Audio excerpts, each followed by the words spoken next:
This conference will now be recorded. Hi guys, good evening. Suresh here. Good evening. Good evening. Yeah, good evening guys. Good evening one and all. So guys, we have been discussing on this position management topic yesterday. So that discussion we are actually looking at the way how the position number auto generation should happen. Okay. So I just started speaking about the prerequisites for doing that. But before we continue, any other questions anybody has on the previous topics?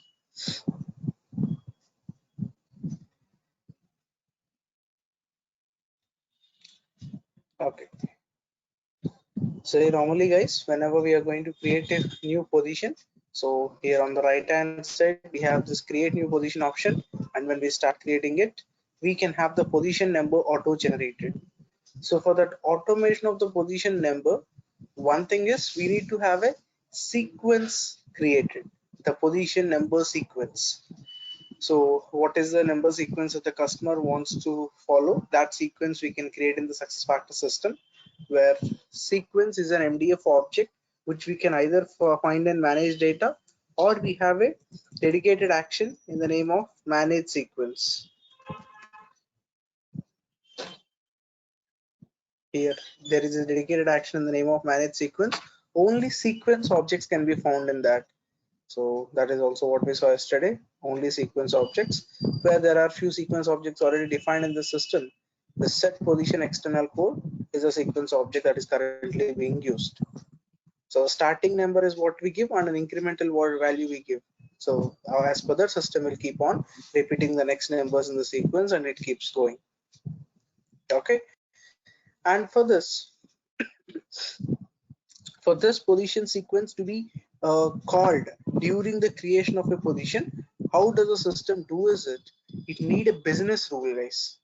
So to call this business rule and auto populate the position number here, it need a business rule to be built.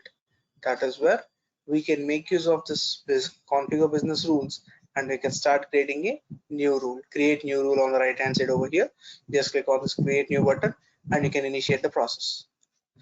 And in the process of doing this, again go for the normal basic option. You can just choose the normal basic option and you can start with. And this time the base object, what you should take. Till now, any rule that you have written on a portlet, job information portlet, address portlet, compensation portlet, anything on the portlet, and there you had the normal object and the model object, the normal version and the model version of the base object. But when it comes to MDF objects, you will have only one object. You will not have any normal model differentiations. So it's position as object you will find. Position object. Just select that. So on position is where you want to have your conditions and number generations. So it is where we can keep it as custom underscore position number auto generation underscore March 25th. Okay.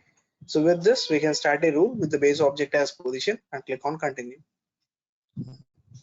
So now your logic should be in such a way, whenever the user is clicking on the save button, this rule will trigger. We will assign this rule in such a way that whenever user clicks on save button, this rule will trigger. So if position.code is completely blank, null, if position code is completely blank, or you can add one more expression, or if the position code is equal to set as the text, the defaulting text that we have kept yesterday as automatic in the configure object definition for this field. So automatic, either you see the position code is set as null, that is completely blank, or it is set as automatic. In any of these conditions, that means we identify there is no position code, and then you set the position code. Set the position dot code. So you're going to set the position code. So the position code, we are not going to hard code. We are not going to hard code any particular number. We are required to get the next value from the sequence number. So first of all, position is a excuse me. First of all, position code is something, a string field which can be alphanumeric in SuccessFactors. So the way divisions, departments, business units, anything you see, even position code is also an alphanumeric. It can have alphabetic, numeric, or alphanumeric, any format. So the format what is going to be used is what we are required to first confirm. That is where, if you expand this, instead of the fields of the position, if you collapse, you get the different functions. Previously also we saw while we are writing business rules. So functions are there. Among these functions, you have a function called as format number. You can format the position number. That is, it will ask you the template in which format you want with the position number. You want it as POS underscore that number. So number will be represented as %D. So you want to have it as alphanumeric as POS underscore the number or P underscore number. So whatever format you want, you can define it. So that is the format in the name of template we do it. And where this %D is what the number that will be updated with the next value from the sequence object. So now for that %D, which is a number, it is asking you what should be the number. Even that number I can't constantly maintain as one number. It should be the next value every time from the sequence number. So here under this, you again have the functions. Here you have a function called get next value. So get next value as a function we'll have it, guys. To fill in this format, whatever is the number you have. So how to fill that number is get the next value from the sequence object. Here system will display all the sequence objects and we are required to select that set position external code sequence object. This is the way. That's two functions being used. Format number as a function where that will specify the format, whether it is only number or it is P underscore number, POS underscore number, whatever the way you want, you format it. So in that, the %D represents the number, and how is that number generated is by getting the next value from the sequence object. So this is how you are required to write a basic rule with these two functions for generation of position. And the same principle 100% applies for even departments, divisions, anything, guys. So just set department code is equal to null or automatic, then set the department code equal to format number. So whatever is the format, next value of the set position external code, the way you have set department external code. If you create another object in the sequence, you can just call that. Okay. So this way we can create a rule, and this rule has to be linked with, where should we link this rule, guys? Anyone?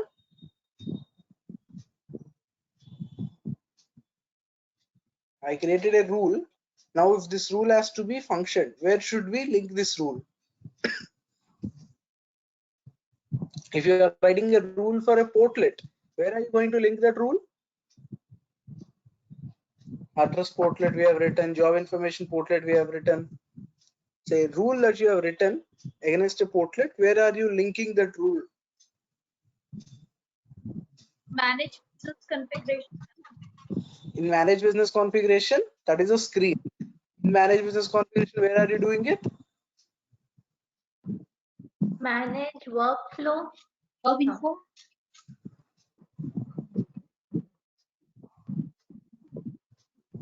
So it will be for the screen,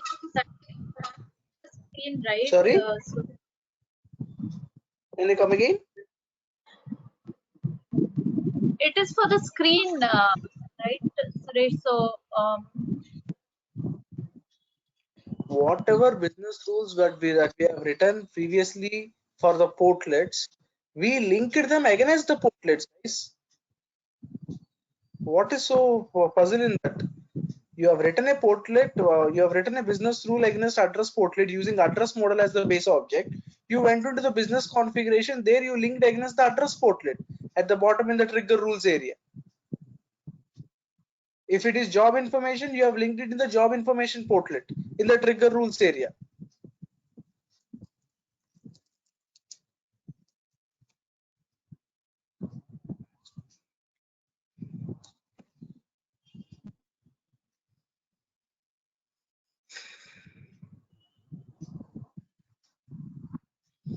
You are going to the business configuration. If you have business rule is on address portlet, you are going to the address portlet. Under the address portlet, at the bottom under trigger rules area, you are assigning. Am I right till here? Is this clear or not? Is anybody having any questions still on this? No, it's clear. Right? So now what is the rule that we have written? Position related rule. On what we did on what object did we write it now? This rule. On what object is this rule written now?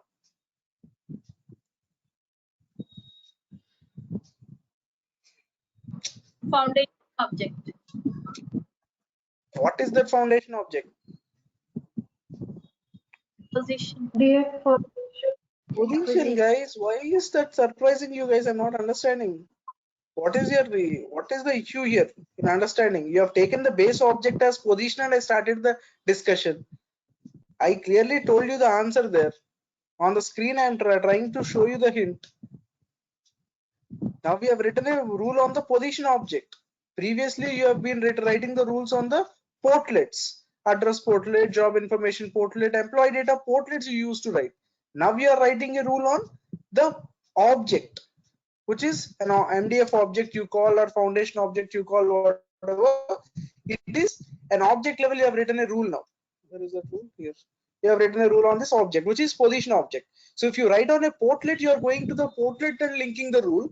Now, if you have written a rule on the MDF object, you go to that MDF object and link the rule. So linking happens in the position object. Where is the position object defined? In configure object definition. Yesterday we discussed, right? Position is an MDF object. So you have it under the configure object definition. Here the position object you can find. So all the screen fields of the position, all these fields are coming from the configure object definition position object I shown you yesterday. Everything. And here this for this code field we made a change by going under this. We have kept the visibility of this field to read only, and we have kept the default value to automatic, all from this configure object definition for the front end position screen. So now on this object, when you have written the rule, that rule has to be assigned in this object level itself at the bottom, where you'll have an area in the name of rules. The way how we written a rule against the portlet and we assigned at the portlet level in business configuration. Now if your rule is on an object, against the object you are required to assign that rule. So here also you have on init as the rules, on save rules. Like this you have the categories, the events. So here under on save, the save rules, here is where you are required to assign your rule what you have created.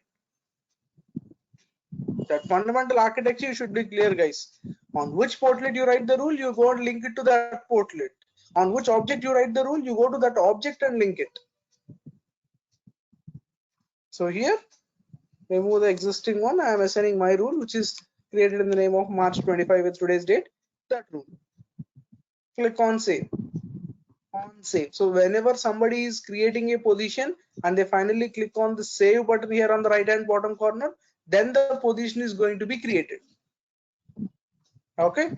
So now this position configure object definition, this position object level, the rule is assigned and it's saved.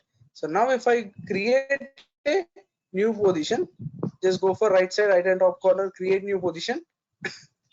So just fill the mandatory fields over here, whatever you wanted. All the mandatory fields are filled in. That majority of the fields are not mandatory.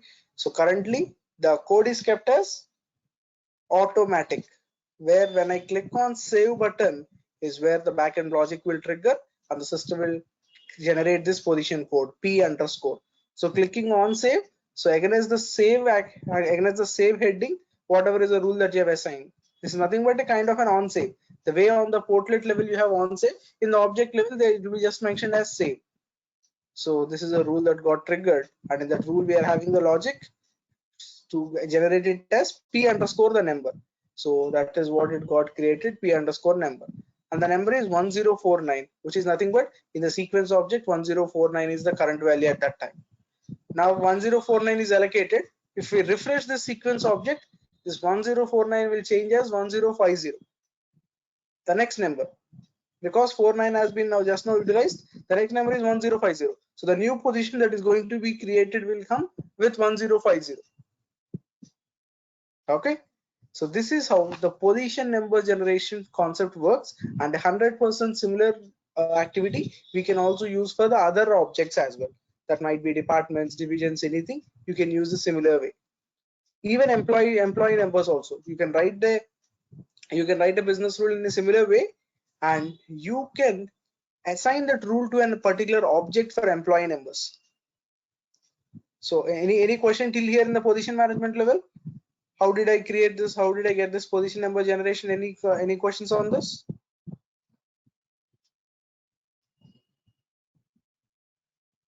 Okay. So now wherever you're creating this rule, guys, create a new rule.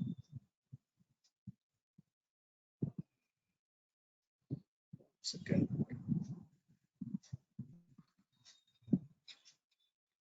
Here you have generate employee ID for recruit rehire.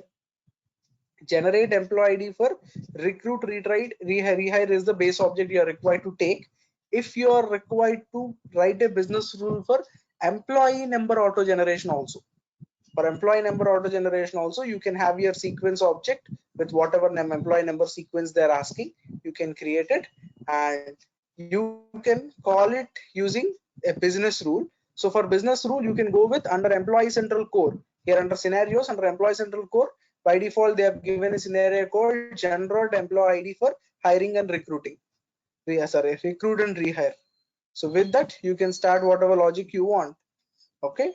So give some name, cust underscore employee number auto generation, something I give it. Click on continue. Now you are required to call that sequence object. That here you are required to call the sequence object by setting employee ID dot user ID. The employee ID is an object, under that user ID they call. So what should be the user ID? It's nothing but again the functions. You have all these functions.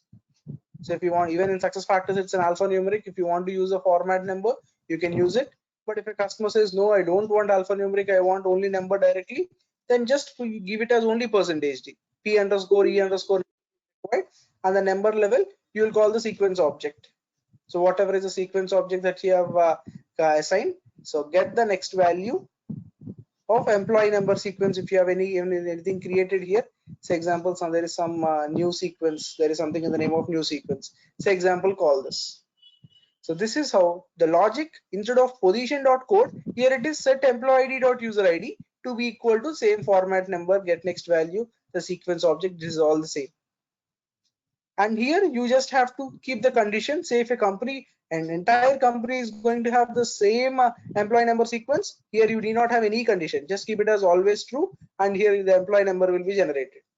If you want to have different sequence objects, if employee belongs to department, so and so department, this is a number. If employee belongs to a different department, different number sequence, if you have any such conditions, so then here in the if condition, if the employee job information dot department, you can go for the department field.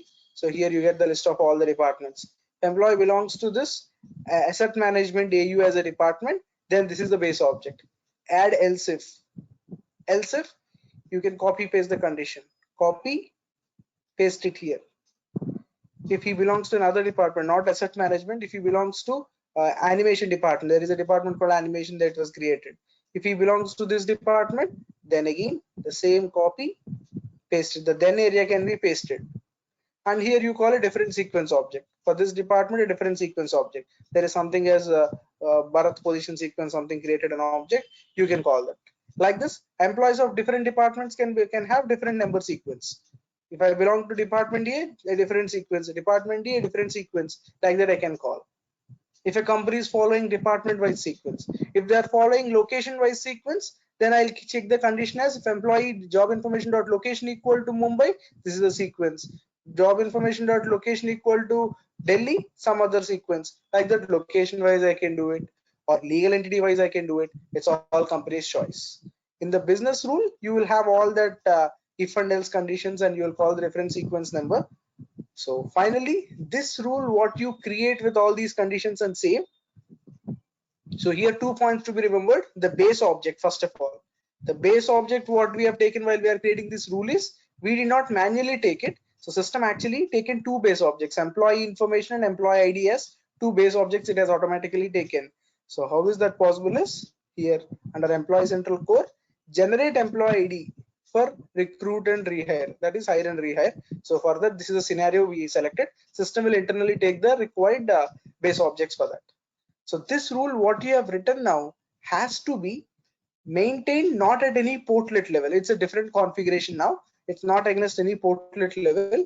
You are required to maintain it in, you have an object called manage data. In the manage data, we have one MDF object called hire rehire configuration, guys. Hire rehire configuration. In this hire rehire configuration, we can have the business rule maintained here. Where it is rule, yeah. Rule to generate the next employee ID. Here we will maintain this.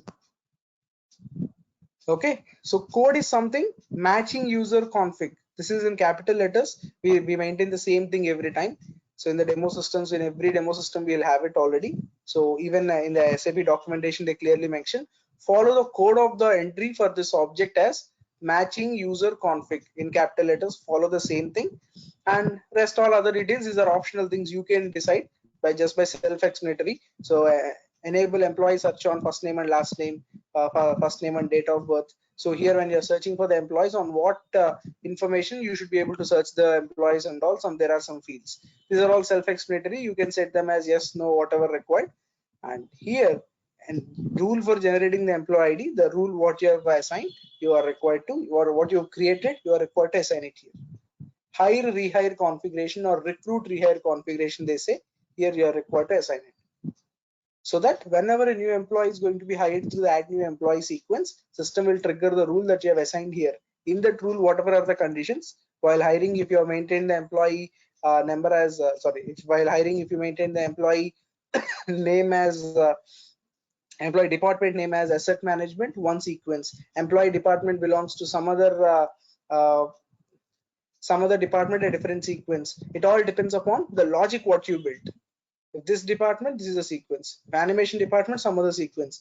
Like the department wise or legal entity wise, you create all the logic in this. So this logic will be triggered as per that. While you are hiring, if you assign the employee as asset management AU department, as per this sequence, object, it will bring the number. So that is as simple as that. The logic here is all the same. The place where you assign is only basically different. So here it is not against any particular portlet or not any particular object. It's a separate config which is called this place. A separate object called hire rehire configuration. We are required to follow this code, standard code as it is. When you are creating a new entry, you are required to follow this code. Matching user config. Matching user config in capital letters, and all these options is up to you, whatever you want to maintain. And here the rule is to be assigned actually. Okay, if I go for an editable mode, that comes in a drop down and you can search for your rule. The rule whatever we created, that can be assigned like this, and you can save it. So this is how, whenever your organization is having a requirement of having the different employee sequences generated, legal entity wise a different number sequence we follow, or department wise we follow a different number sequence, whatever they have the logic, we can serve through this process.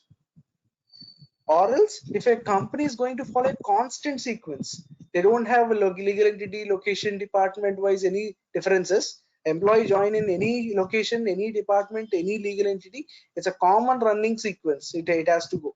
Today if it's a employee, if the company is in 3 countries, India, US, Australia, today if an employee hired in India, I give employee number 1. Tomorrow in US somebody hired, I give 2. Tomorrow, day after tomorrow in the US, in Australia, if somebody hired, I give 3. Like that, I don't have any specific sequence. It has to be just continued in a continued way. It has to go. It does not have any difference based on the country of hiring anything. Then you need not go for all this complex process also. If it's a constant sequence, you don't have different sequences. You just go for logo, company system, and logo settings. Company system and logo settings is a page where if a company is going to follow a unique sequence, they don't have any differences, then in that company system and logo settings, we have an option called next user ID assigned, guys, at the bottom. next person ID assigned is what we maintain. Say example, from the old system of the customer, we have imported say some 1 lakh users, some 2 lakh users, whatever is the last number that has been loaded from that system. The next number we keep it here. So from the previous system already 103260 employees are loaded. So the next number what has to be generated from SF is 61 is what I maintain here. Before the on the day of go live I maintain this. So any new hiring they do in employee central 61, 62, 63, 64, it keeps on going from here that way. So you need not do any logic, this much business rule, sequence objects, assigning in managed data, nothing is there. If they are going to use a common sequence, next person ID field level, you just have to give the next number that has to be assigned, and this will be incremented automatically, 62, 63, 64 automatically. So that is the unique way of having the number sequence. Or if you want to have a differentiated number sequence based on any employee parameter like division based, department wise, location wise, legal entity wise, anything, you can go for this business rules, assign that under the hire rehire configuration. Okay, any questions here?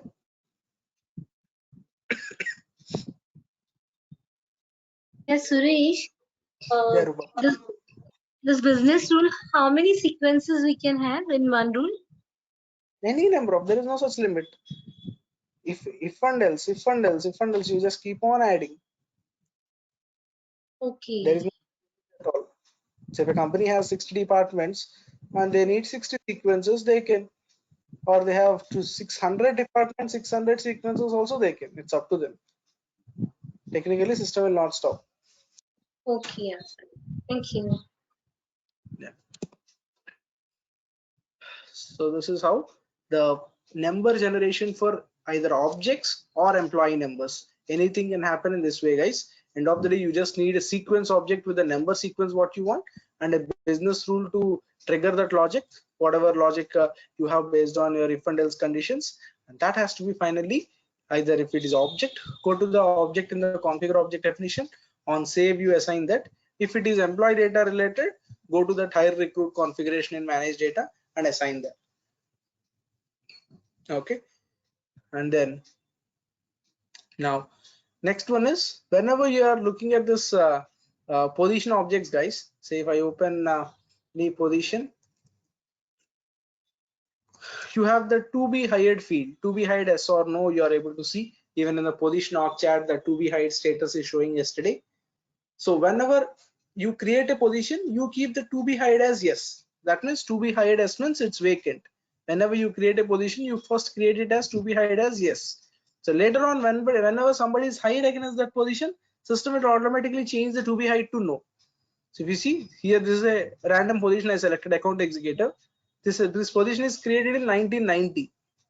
Almost after 27 years, in 2017, somebody was hired in this position. And then the system has automatically changed the to be hired status to no. To be hired or to be recruited is all the same. System to system it will differ. So to be hired or to be recruited is all the same. It is changed to no. Initially we created it in the first record as yes. Yeah, to be recruited as yes. So when in 2007 January 1st somebody got hired against that, system changed the to be hired status to no. Automatically, user will not come and do it. So SF admin itself got updated automatically. Okay, so how is this happening is we have position management settings for this, guys. So if you go for an action called as position management settings.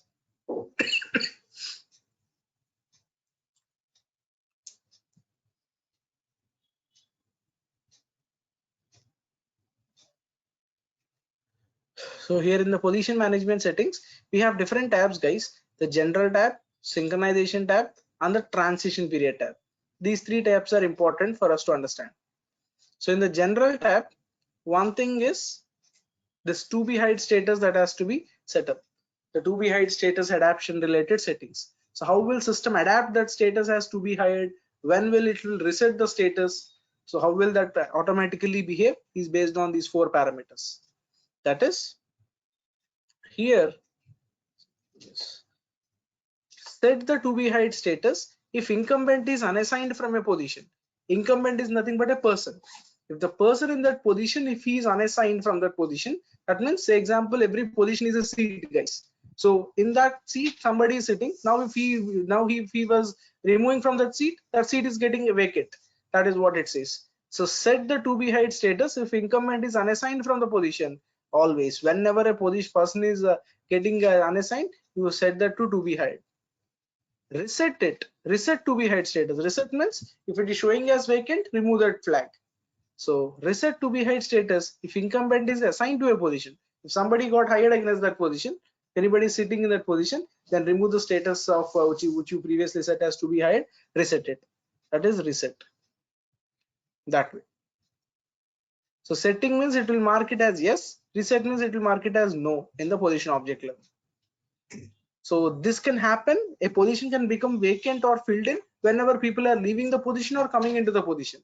That's a general understanding. Apart from that, you can say that the position is vacant even if the people are not leaving the position. You created one position with one FTE demand, and there is one person working in that position, filled in one by one. One position is the demand and one person is working in it. That is fine. Tomorrow, if your company says that I had a necessity of increasing the demand. This position I need two people, not one person. With this position I need two people. In the position object level, if they changed the FTE to 2 instead of 1 FTE, if they updated the positions FTE to 2 gentlemen, so that means this position requires 2 full-time people where I have only one person now. That means this position got vacancy. So 1 by 2. So one person is serving in place of 2 persons. So it's 1 by 2 is the hierarchy it shows. The FTE fulfillment it shows 1 by 2. So that means even if the current person did not leave that position also, there is the vacancy got created because the position demand increased. So then set or reset the to be hired status if position FTE is changed. Yes, of course. I want it as yes. Whenever the position FTE is changed also, you automatically take care of setting or resetting the to be hired status is what we say. Set or reset. And similarly, set or reset the to be hired status if incumbent's FTE is changed. Incumbent's FTE is you created a position with you created a position with 1 FTE, guys, and you hired that position with one person, one full-time person. That is fine. It's filled in. Now suddenly that position level one person who is working, he says I can't work for full day. I can work for only 4 hours for your position. That means he has become a part-time employee, and actually this position FTE is 1 full day. FTE is full-time employee, but he is working for only 4 hours. That means for the remaining 4 hours you still have a vacancy. That is to be hired. So even if FTE employee level FTE got changed also, you will have the vacancy created. So the condition to have the vacancy shown can be either employee leaving the position or employee is not leaving the position but position demand increased, or the employee serving capability decreased. So he used to serve for 8 hours. Now if he says he will serve for only 4 hours, then also the position is vacant for remaining 4 hours. So system has to set that to be hired as yes or no automatically based on that. So these are the 4 parameters we will set in every project, any customer system as always yes. Blindly we keep this. Okay, so that whenever position people are coming and leaving the position, or whenever the position level FTE changes are happening or employee level FTE changes are happening, so you can have the position in sync with the status of vacancies. So that this data, wherever it can clearly show that the position is vacant, position is filled in and all, based on that the recruiting module can act properly. So for which positions we are required to do the recruitment process, which positions are already properly filled in, they'll have a clarity there.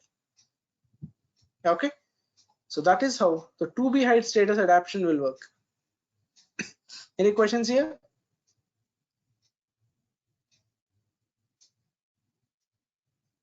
Okay, and after this you have synchronization tab here. Here the synchronization tab level, 2 main things, guys. Rule for synchronizing position to job, rule for synchronizing job to position, 2 main things that you are required to be looking here. So what is this is? So rule for synchronizing position to job means whenever you are hiring an employee, automatically when you choose the position, rest of all the fields are getting auto populated. If you remember, during the employee hiring in the job information portal, if I choose the position object, against that position, whatever details are already there, that all are going to be pushed to the employee record, employee department, employee division, employee location, all that which are already in the position level, they are going to be assigned to employee. So further, this rule will actually help. Position to job propagation. The data from the position object will be propagated to the job object. That is, say example, let me not even hire any new employee. In the existing employee, even if you change the position of the existing employee also, that's fine. Go for Anya Singh.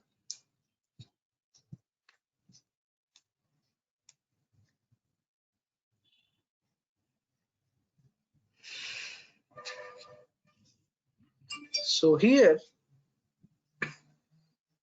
if I am updating the position of Anya Singh,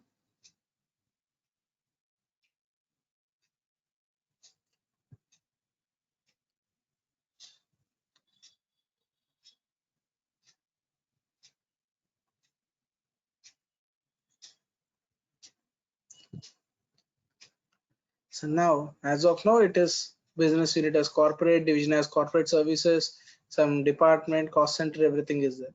Now, if you change from HR administrator to some other position, analyst or anything, as soon as you change this position, system is going to change. Okay, this position it is already occupied. Let me assign some other position, say. So as per the new position, system has to update the other contents. So as per the new position, analyst position, so business unit is changing, division is changing, department, cost center, all that got changed. Luckily, location is the same. And again, the supervisor of this new position got changed, job title, pay grade, everything got changed. So this way, how is this happening is based on the data selected, the data already maintained in this position, the person who is serving in that position will obviously inherit all that attributes. So if you say this position is created for what do you say, is created for Washington location, the employee should obviously work from Washington location. This position is for Washington location, but you sit in Texas, we can't say. Okay, that is the way. So what are all the attributes of the position?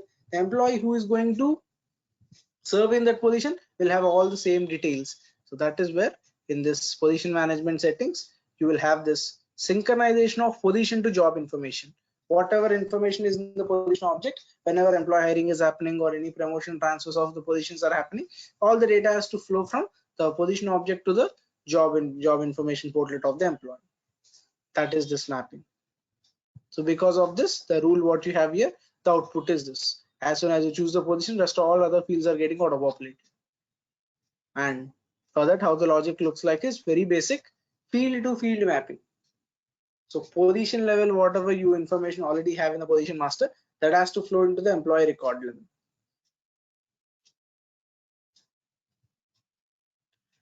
So here for this, if position is blank, if it is not null, that means there is something input. If the position is not blank, that is there is some input in this position object, then you set the location of the job information, division of the job information, every field of the job information with position level data. Whenever you say there is whenever there is a position is already filled in the employee job information level, fill all the rest of the other fields by pulling them from the position level, positions location, positions division, positions department, all that is going to be pushed into the job information portlet. So this is the way how we handle it, guys. It's just a field to field mapping with the base object as simple job information. You can do it. So this is the one we link it here under position management settings. Here, rule for synchronizing the position details to job info. Similarly, you will have a reverse synchronization, job to position. Job to position reverse sync means, so today you have a position, you created a position here with location as Washington. You hired an employee in this position, he is also serving in Washington till today, it's all fine. Suddenly, if you change the employee's location from Washington to say Chicago, if you change the employee location in the job information level, that means here you have an option either to position transfer or position reclassification, guys. Two things: do a position transfer or a position reclassification, we say. That is, this position number 3000952 is actually created for Washington location. Now when the employee who is residing in this position, if he's getting transferred to other location, means either you are required to create a similar copy of a location, a similar copy of a position with other location. So for Chicago location also you create a similar position and you push him to that position transfer we say, or position reclassification. That is, you update the location of this position itself. If this person if he's not going to work from Washington, I don't want this position in Washington. Let this position be in Chicago itself. If a customer says that, okay, there can be two scenarios. If the employee is transferring, let him transfer to the other location. Let us create a similar position there and ask him to sit in that new position. In this old position, I will hire somebody again.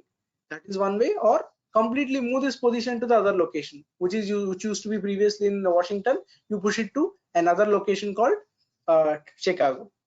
So that is the way where using this rule you can actually push it. You can push the data from employee job information to the position level. So in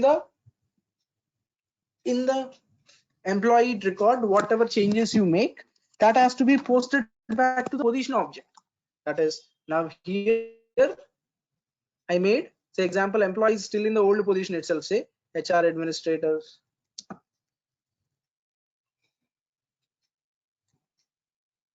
HR administrator says he's in the old position itself.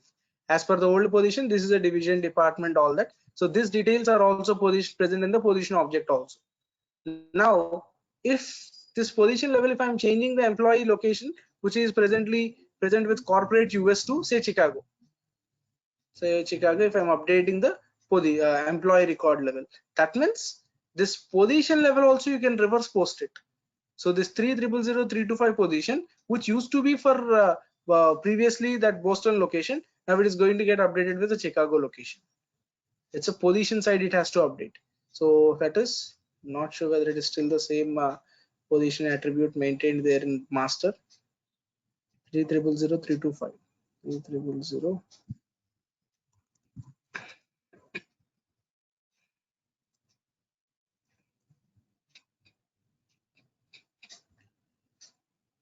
So here, whatever is the position that used to be the present previously, now as per the new change that you make, system has to update this location here. So this is a previous location, corporate US Philadelphia. Now if the employee has been transferred to Chicago location, position level you are required to update that. That is called position reclassification. Position attributes itself if you are changing. Or else you say that no, don't change the position attributes, let this position be as it is. I will create a new position for Chicago location. Then you come and create a new position. Just copy this position. So copying position from the position org chart, we can easily copy. So in the position org chart, going to the company info.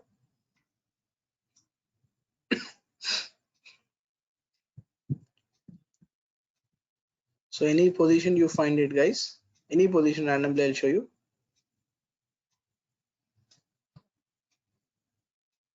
So any position, say HR administrator, this is the same position 3000325.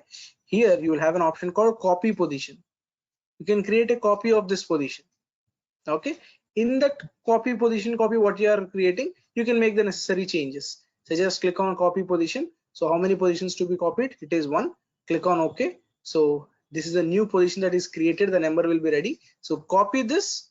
So that with the as per the position number sequence, whatever we created, P underscore that got created, select this, come to this, and in this newly created position, now whatever change you want to make. So location, I want to change it as Boston or Chicago, whatever, make the necessary change. So location will be updated with some other new location, say Atlanta example, Atlanta. So now this is the new position to which employee has to be transferred to. So in the employee record level, you can update it by coming here. Instead of you changing the location here directly, you're changing the instead of the location directly in this, you transfer the employee to that new position completely. Whatever is the new position that you created now, get the employee hired in this. That is one way.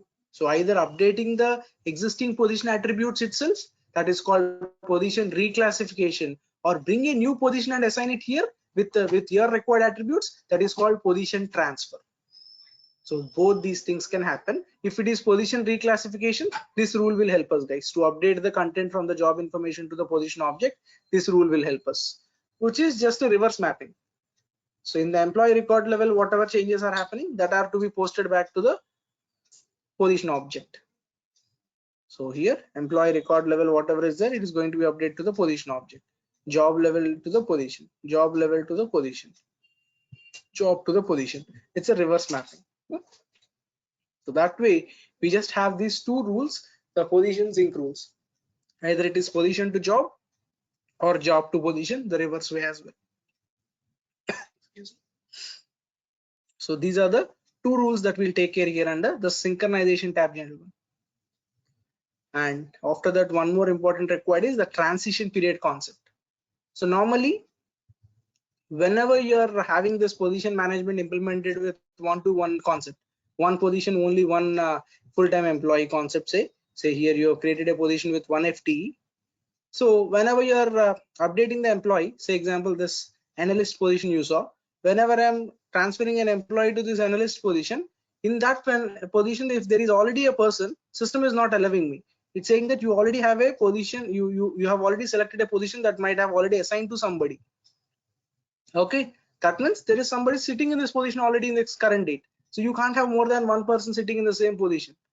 But in a realistic scenario where an employee resigned and he is serving his notice period, say 60 days or 90 days notice period is serving. Now company is going to hire somebody as a replacement for him, a new person. So before this guy's last date itself, that new employee has got joined. Then for that few months or few days, both are required to be assigned to the same position. Say my position is senior administrator is my position. Okay, if I am resigning, the person who is going to fill into my position is also fitting into the same senior administrator position, but for a few days. Once I leave it, he will be the only person who will sit in that. For some period of time, if you want that position to accept multiple people in the position, you can enable this transition period. Use transition period as a concept. That is a period where the employee transition is happening for a period of 3 months. So for that period of 3 months, that is as per the notice period of that company, max 3 months. So you allow them. So that is what you are required to keep it active. Transition period for 3 months. But you allow transition period for which position?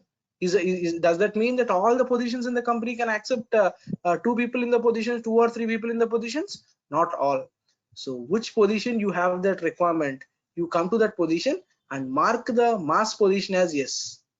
For whichever position you have that situation, you change this mass position as yes, so that for that position only system will allow you to have multiple people. First of all, activating the concept is one thing.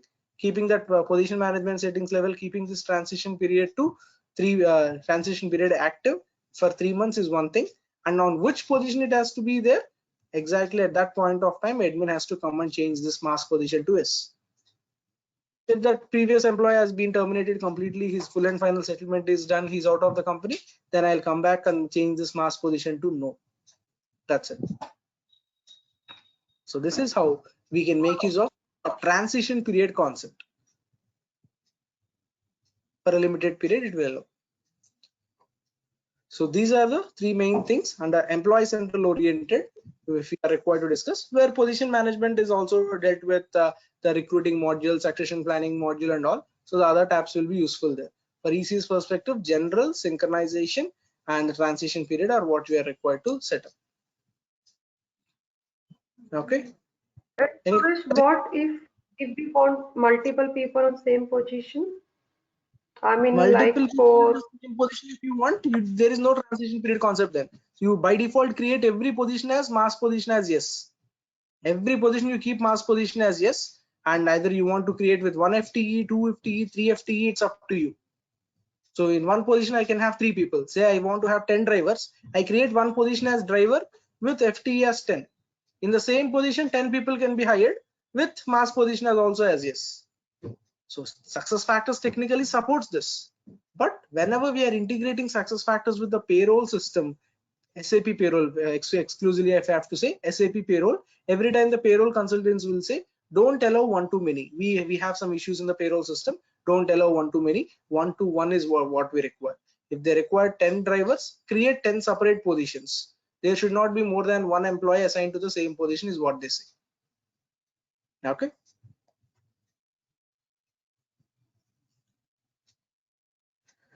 Any other queries?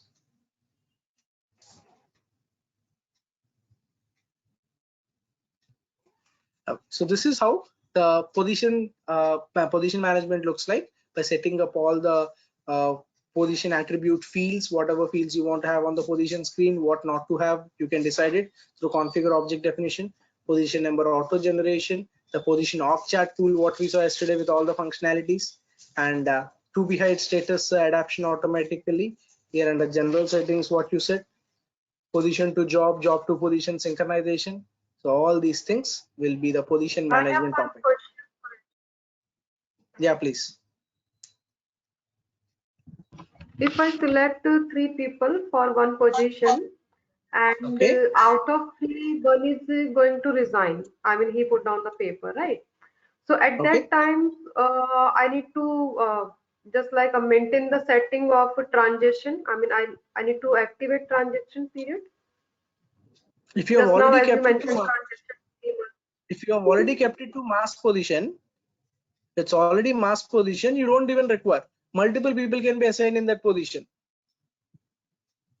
Default, you keep it as mask position as yes, where one position should accept multiple FTE, multiple people. Then it is what you need not even use transition period concept then. Okay. Okay, yeah, thank you. Yeah.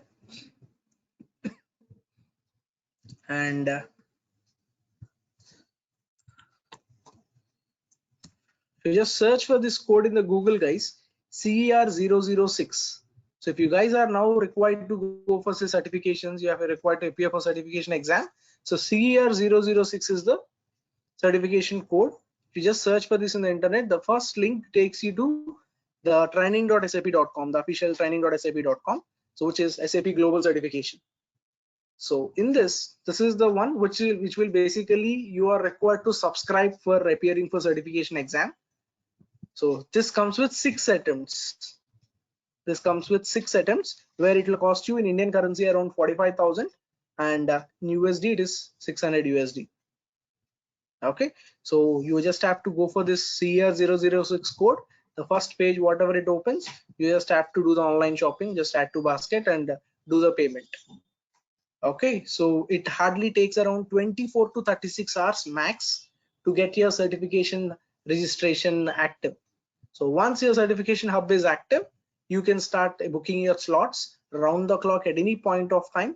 You can write your exam. You need not go to any examination centers or anything. Round the clock, you will have the slots every half an hour. Whenever you want to book your slot, midnight, early morning, afternoon, evening, any slot, you can book it. Every half an hour, there will be a slot. Okay, so this is the one that you are required to purchase if you are going to start with the certification process. And before you purchase here, there will be a hyperlink called see all certifications included. So if you go for this link, see all certifications included. So what all certifications you can actually appear for using this subscription, they tell you. It's not only SuccessFactors, any SAP cloud certifications. There are a lot of SAP cloud certifications that are listed here, guys. All this. Among them, we have Employee Central related modules also. I mean, SuccessFactors related modules also listed here. All this. Employee Central, Performance Management, Recruiting Management, Succession, like this, different modules are all listed here, one after the other. Okay, so here you have the Employee Central module,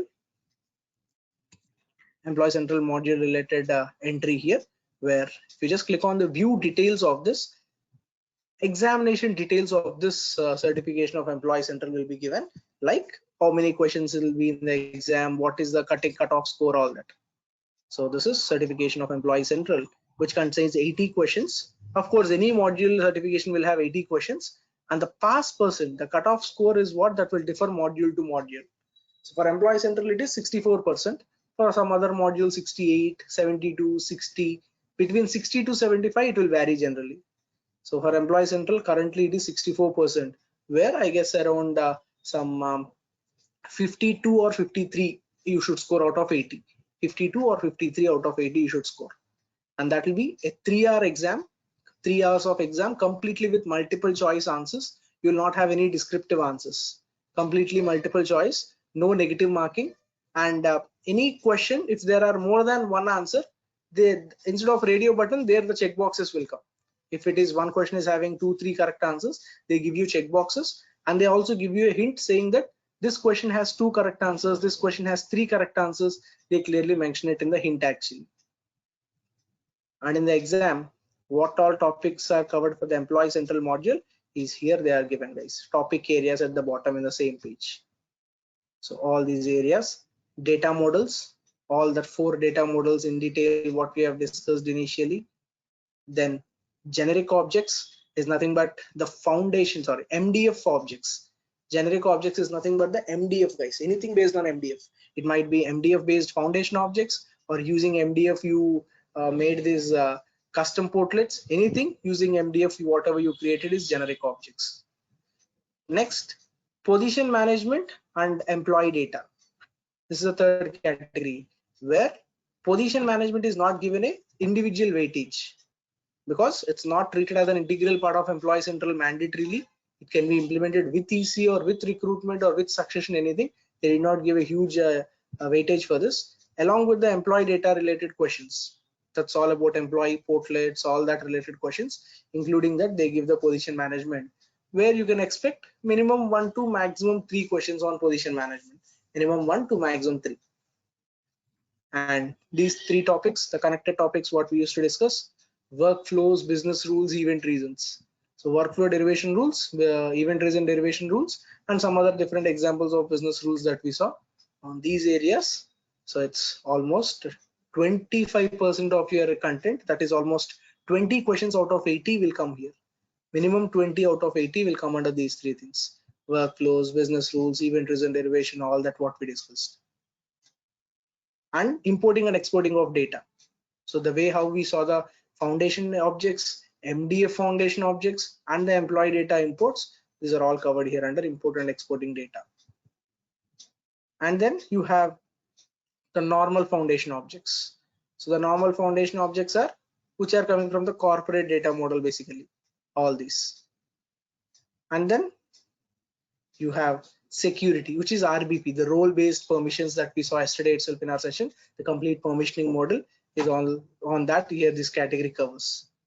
And last one is where it covers on the global settings, which is about the provisioning settings. Even this is the one that we saw yesterday, the provisioning settings, and language implementation. Language implementation is all about the way how you are maintaining the translations, either in the XML how you are maintaining the translations, on the front end in the business configuration and all, wherever possible against the field label, how are you maintaining the translations, that is about it. So all these are the areas that we have discussed till position management. All these are part of the SuccessFactors Employee Central Certification content. And those areas which are greater than 12%, guys, you can expect minimum 10 questions to maximum 14 questions. Minimum 10 to maximum 14 questions for greater than 12%. If it is 8 to 12%, you can expect 6 to 10 questions, 6 to 10. And if it is less than 8%, minimum 1 to maximum 5. Minimum 1 question to maximum 5 questions in this area you can expect. So that way it will sum up to total 80 questions covering all these areas what we have discussed till date on the complete employee central.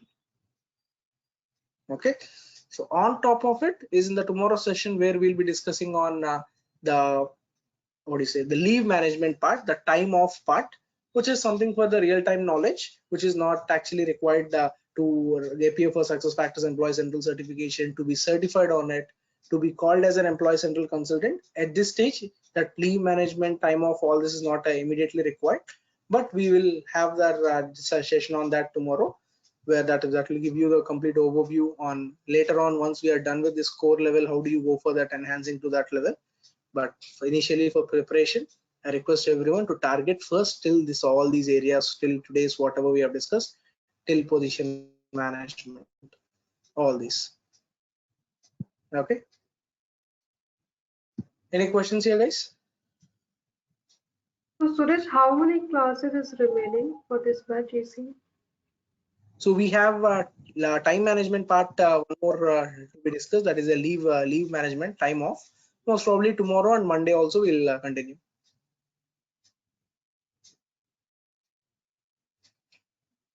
Any others? Will be over. Hello?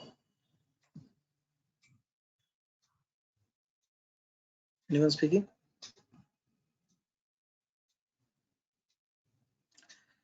Okay, so this is all with respect to the certification process related details, guys. If you have any further questions with respect to how to subscribe for certification questions related anything, so you can get in touch with Ashok or Naresh. So they will also guide you how to book for the exam, how to book for the slots, registration process, anything. They also will give you idea with respect to certification questions.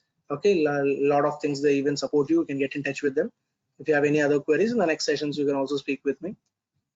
Okay. One thing I have a question, Suresh. Yeah, Roshni, please. Yeah, so in provisioning account, as you told us that create a admin user from provisioning for access the instant system, I mean instant customer system. So how, I mean, we will do that? How do we create a admin user from the provisioning system? We discussed that in the introduction to mastery level itself, right? Let me just open that once again.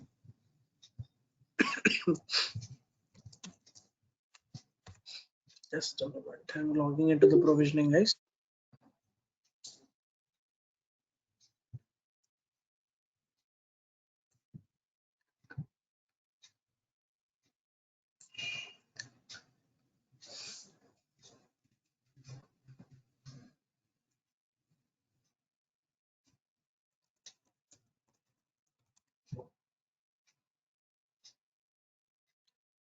Yeah, so once you're into the customer's provisioning system, just click on the hyperlink of your company name.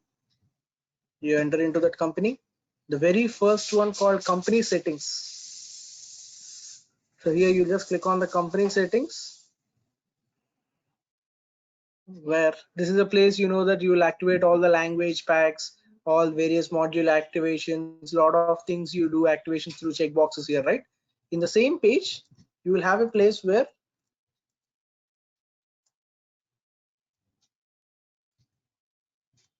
here admin username, admin password, admin first name, last name, filling all these details with what ID you want. You create your own ID, password, first name, last name, you enter all these details.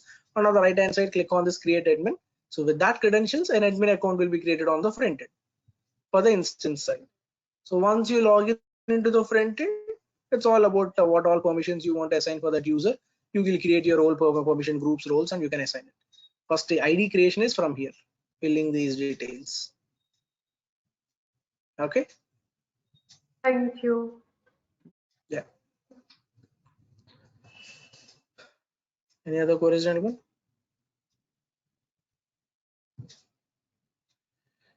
Fine, guys. So in our session tomorrow, we'll be looking into this leave management part. We'll initiate it. It might even go into Monday session as well. No problem. So keep preparing, guys. Keep practicing, preparing whatever questions you have. Keep raising them. If you have any, while you're practicing, if you have any errors or anything, you just drop an email with your screenshot in the session. We can discuss that. Okay, like that. So slowly we'll enter into the next modules further. So where do not lose the touch with the system, keep practicing, keep navigating in the screens. Okay, that's all for now. Thank you one and all. Have a nice evening. Thank you. Thank you. Thank you. Guys, thank you one and all.